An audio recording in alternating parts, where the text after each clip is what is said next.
தனியா பேசணும்னு வந்ததுல இருந்து துடிச்சிட்டு இருந்தேன். சந்தர்ப்பமே கிடைக்கல. நல்ல வேளை நம்ம 2 பேரும் தனியா அனுப்புறது நல்லதா போச்சு. கல்யாணத்துக்கு முன்னாடி அந்த உண்மையை உங்ககிட்ட சொல்லனா என் மண்டையை வெடிச்சிடும்.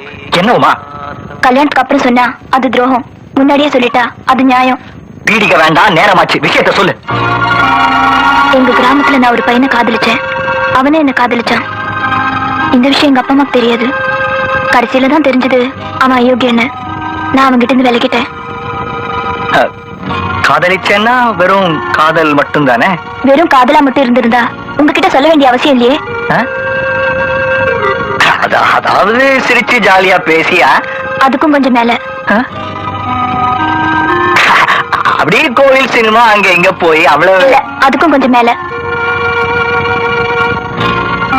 தொட்டுக்கிட்டு உரசிக்கிட்டு? இல்ல அதுக்கும் கொஞ்சம் மேல. முத்தம் கித்தம் கொடுத்து கிளைமேக்ஸ் வரைக்கும் போயிட்டோம்.